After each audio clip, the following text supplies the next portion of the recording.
अगर ये वीडियो आपको पसंद आया है तो लाइक करना और शेयर करना मत भूलें।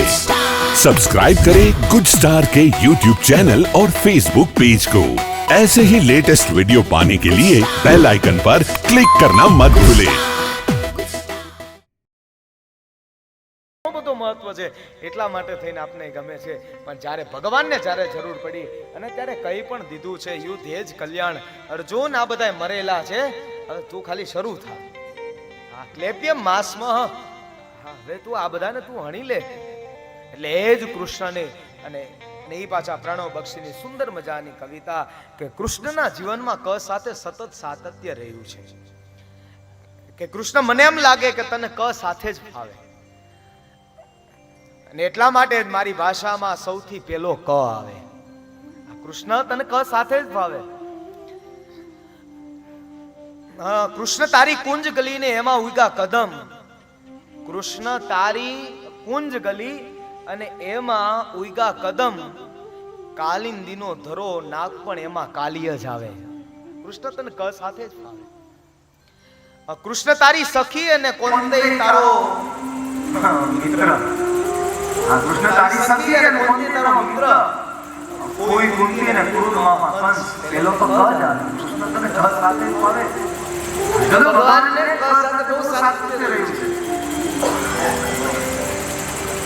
અરે એ યુદ્ધ તો ગમે ત્યાં ને ગમે ત્યારે થાય, અરે એ યુદ્ધ તો ગમે ત્યાં થાય, પણ એમાંય કુરુક્ષેત્રનો તો પેલા ક જ આવે.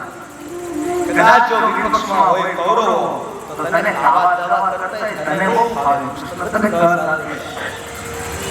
અરે કદાચ અર્જુનનો શત્રુ ભલે કર્ણ હોય, પણ ભગવાનને તો પોતીકો લાગે. ભગવાને કહી દીધું તું જ્યારે યુધિષ્ઠિર વતી વિષ્ટિ કરવા માટે આવ્યા, એટલે યુધિષ્ઠિર વતી જ્યારે વિષ્ટિ કરવા માટે જ્યારે આવે છે અને ત્યારે દુર્યોધને કીધું લાવો પ્રભુ હું તમને મૂકી જાઉં, અને ત્યારે ભગવાને ના પડી દીધી.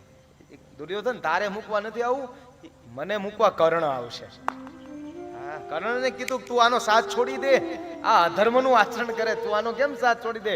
કારણ કે ખબર હતી જો કર્ણ આમાં આવી જાય તો આ બાજુથી જીત આ નક્કી છે. હા ભગવાને કર્ણને કહી દીધું. એટલા માટે કહે છે કે અર્જુનનો શત્રુ ભલે કર્ણ, પણ ક નામે પોતીકો લાગે.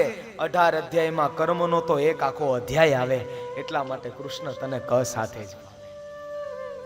કૃષ્ણ તને કાવા દાવા કરતા બહુ આવડે. સેનાપતિમાં કૃત્વરમાં ગદાનું નામ પણ કૌમુદી. એટલા માટે તને કૃષ્ણ ક સાથે જ ભાવે. એટલે એ જ ક સાથે સતત ને માટે સાતત્ય રહેલું એવું ભગવાન અને કર્ણનો આ બંનેનો સાથ અને સંવાદ મહાભારતમાં બહુ અલૌકિક છે.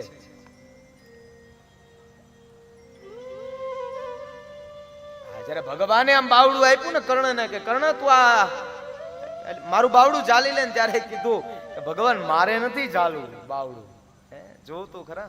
એટલે ઈ જ કર્ણ. એટલે જ્યાં એક પાત્રો યાદ આવે અને ઈ છે આ મહાભારત.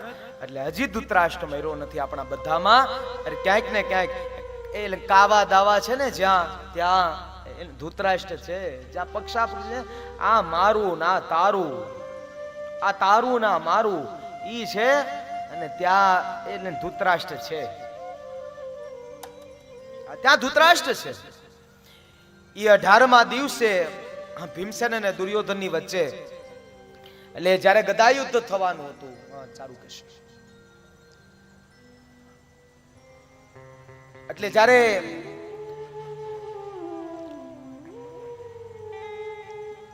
અરે એટલે જ્યારે દુર્યોધનની વચ્ચે જ્યારે ગદાયુદ્ધ થવાનું હતું, એટલે ત્યારે દુર્યોધનને દુખી જોઈ અને દ્રોણપુત્ર અસ્વસ્થામાં, એટલે એ જ અસ્વસ્થામાં આ કહેવા લાગે છે કે દુર્યોધન તું શા માટે તું શા માટે દુખી જો? આ તારા મનની અંદર કેમ આટલી બધી ઉદાસીનતા છે? શું થયું બોલ ને? અને ત્યારે દુર્યોધન પોતાનો મિત્ર એટલે અસ્વસ્થામાં ને કહેવા લાગ્યો છે કે જ્યાં જ્યાં સુધી 5 પાંડવો અરે આ ધરામાં છે ને ત્યાં સુધી મને શાંતિ નહીં મળે મિત્ર.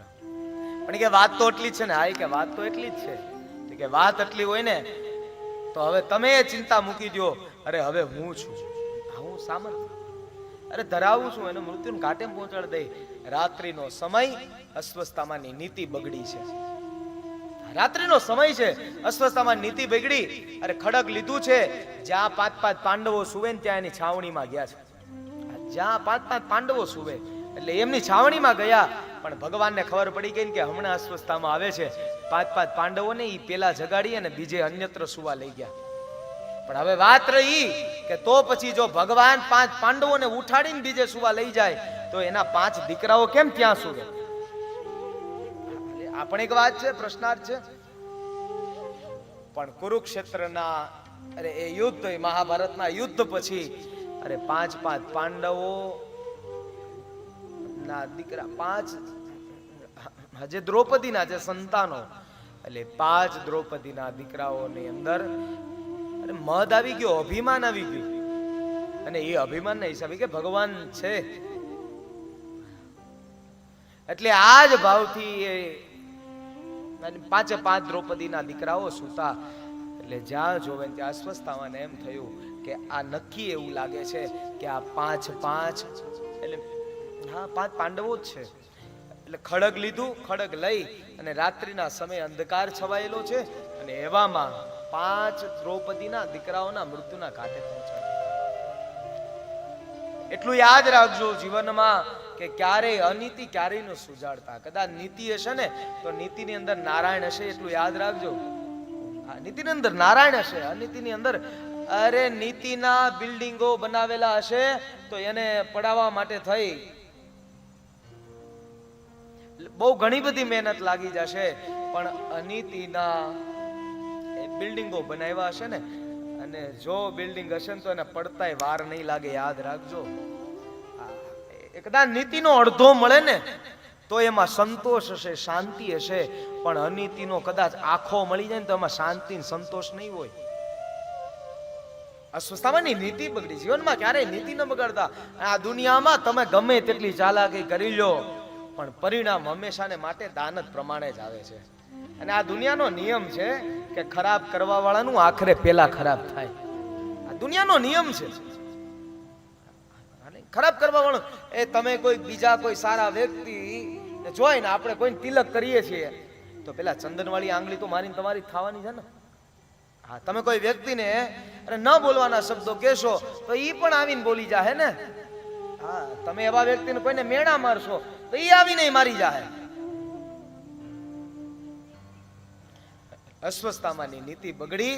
5 દીકરાઓ જે દ્રૌપદીના 5 સંતાનો બધાની હત્યા કરી છે અને બધાની હત્યા કરી 5ની શિકાય એક કરીને દુર્યોધનને આપે છે. લે દુર્યોધન, આ તારી શાંતિનું પ્રમાણ. હા લે, હવે તને શાંતિ મળશે કે નહીં? હવે તને શાંતિ મળશે કે નહીં? ત્યારે દુર્યોધન નક્કી કરે, વિચાર કરી રહ્યો છે કે મને લાગતું જરાય એવું નથી. જોજો, દુર્યોધન કહે છે કે આટલી વારમાં તમે 5 પાંડવોને મૃત્યુના ઘાટે પહોંચાડો એવી કોઈ અસ્વસ્થતામાં તમારી અંદર સામર્થ્યતા છે નહીં. હા, વ્યક્તિને જ્યારે બધી બાજુથી ન પહોંચાય ને એટલે એના પછી ચારિત્ર ઉપર લોકો સવાલ ઉઠાવી દે છે. હા, લોકો પોતાના સમાજની અંદર અને પછી જે આપણે જોતા હોય દુર્ગુણો એટલા બધા વ્યાપ્ત કરી દેતા હોય છે. પણ એટલું યાદ રાખજો કે જેનું બાવડું દ્વારકા વાળાએ જાયેલું હોય ને એટલે એનું તો ઈ ધારે ને તો જ પડવા દે મારા બાપ. આમાં કોઈ સંશય નથી. જો ઈ ધારે તો જ પડવા દે. એટલે દુર્યોધનની ગઈ હજા નક્કી કરી લીધું અસ્વસ્થતામાં આ સામર્થ્યતા તમારામાં નથી કે તમે એમની સાથે 5 પાંડવોની સાથે યુદ્ધ કરી અને તમે મૃત્યુના ઘાટે પહોંચાડો. આવી કોઈ સામર્થ્યતા નથી તમારામાં. એટલા માટે મને કહેવા દો. અને એ જ તે જ્યારે દુર્યોધનનું એવા સમયે મૃત્યુ થાય કે જ્યારે હરખે થાય ને શોકે થાય.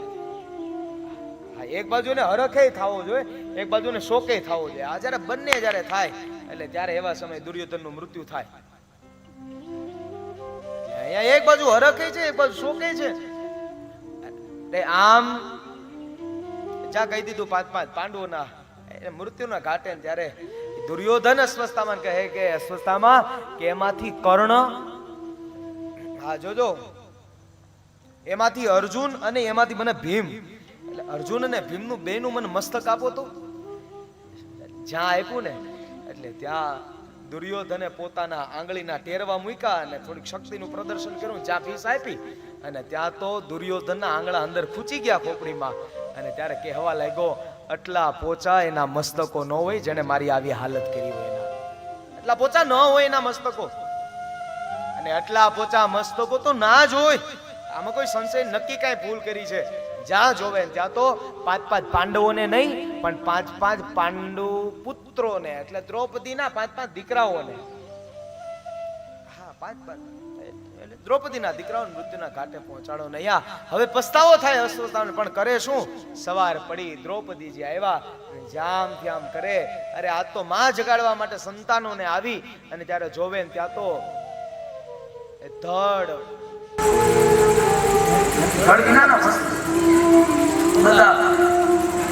મસ્તકો બધા જલાયા.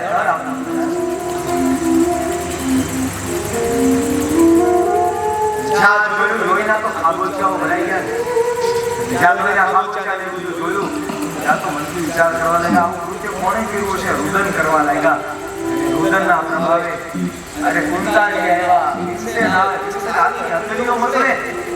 અને આ કોણ હશે કે જેને દ્રૌપદીના 5-5 દીકરાઓની હત્યા કરી છે? આ કોણ હશે જેને 5-5 દ્રૌપદીના સંતાનોની હત્યા કરી છે? અરે અર્જુન આવે, અર્જુન દ્રૌપદીને સાંત્વના આપે અને સંકલ્પ લીધો, પાંચાળી આ તારા 5 દીકરાનો હત્યારો છે હોય છે, અને એને હું અહીંયા બોલાવી અને એના મસ્તકનું છેદન કરી હું તને એના ઉપર તો પ્રતિજ્ઞાઓ લેવાઈ ગઈ. જ્યાં પ્રતિજ્ઞાઓ લેવાઈ ગઈ ત્યાં કુરુક્ષેત્રના મેદાનની અંદર રથ પહોંચ્યો અને ત્યાં ખબર પડી ગઈ બાપ ક્યારે છુપાવે છોકરો નથી. તમે એમ કહો છો બાપ ક્યારે છુપાવે છોકરું જ નથી. જે છે એ સમય તો બાપ આપી દીધા. એટલે અશ્વત્થામાની ઉપર દ્રષ્ટિ ગઈ, અસ્વસ્થતામાં સમજી ગયા કે નક્કી અર્જુન મને જોવે છે એટલે એમને ખબર પડી ગઈ છે. અને ત્યાં ભગવાનને કીધું, ભગવાન એ પેલો અશ્વસ્થામાં છે ને દ્રૌપદીના 5-5 દીકરાનો હત્યારો છે, તમે એની પાછળ તમે રથને લઈ લો. જ્યાં રથને લઈ લઈને જ્યાં પાછળ જાય અને ત્યારે અરે બાણ ઉપર બાણ જ્યારે મારવા લાગ્યા ત્યારે અશ્વસ્થામાનો રથ ભાંગીને ભૂકો થયો અને જ્યાં એક બાજુ પડી ગયો. અને ત્યારે અરે અર્જુન ભગવાનને કહે છે, પ્રભુ એ મને તમે અહીંયા ઉતારી દો. કે કેમ? કે આપણે અસ્વસ્થામાને તમારા મૃત્યુને ઘાટે નથી પહોંચાડવું. એટલે ત્યારે કીધું કે મહારાજ, અરે અસ્વસ્થામાની પાસે અત્યાર સુધી રથ હતો એટલા માટે આપણે રથ લીધો, એની પાસે હવે રથ નથી. આપણો યુદ્ધનો નિયમ હોય કે જો સામેવાળા પાસે રથ હોય તો જ આ બાજુ રથ લેવાય. જો કદાચ સામેવાળા પાસે રથ ન હોય તો આ બાજુ ઉપર રથ ન લેવાતા. પેલાના સમયની અંદર યુદ્ધમાં ધર્મ હતો, અને આજે પૂજ્ય ભાઈશ્રી એવું કહે છે, પૂજ્ય સદગુરુ ભગવાન એવું કહે, આજના સમયમાં ધર્મમાં યુદ્ધ જોવા મળે છે ક્યારેક ક્યારેક. પેલાના સમયમાં યુદ્ધમાં ધર્મ હતો. જો સામેવાળા પાસે શસ્ત્ર ન હોય તો આ બધું શસ્ત્ર ન લેવાય. કદાચ સામેવાળા પાસે રથ ન હોય તો આ બધું રથ ન લેવાતો. ભગવાને જ્યાં નીચે ઉતારે ત્યાં તો અશ્વસ્થામાની પાસે એક પણ આરો નથી. અને ત્યારે બ્રહ્માસ્ત્ર છોડ્યું, અને જ્યાં બ્રહ્માસ્ત્ર છોડ્યું ત્યાં તો બ્રહ્માસ્ત્ર અર્જુનના દેહ એને બાળવા લાગ્યું છે. હે પ્રભુ, હવે આ હું કોને કહું? હે પ્રભુ, આ શું છે? અને ત્યારે કહેતા કહેતા ભગવાને કીધું કે આ બીજું કોઈ નહીં પણ આ એટલે અશ્વસ્થામાએ છોડેલું બ્રહ્માસ્ત્ર છે. અરે તમને તો તમારા ગુરુ મહારાજની એવી કઈ કૃપા થઈ છે. अरे अश्वत्थामा तो ब्रह्मास्त्र छोड़ता आवड़े, पाछू बढ़ता नहीं आवड़ता। अगर ये वीडियो आपको पसंद आया है तो लाइक करना और शेयर करना मत भूलें। सब्सक्राइब करें गुड स्टार के यूट्यूब चैनल और फेसबुक पेज को। ऐसे ही लेटेस्ट वीडियो पाने के लिए बेल आइकन पर क्लिक करना मत भूलें।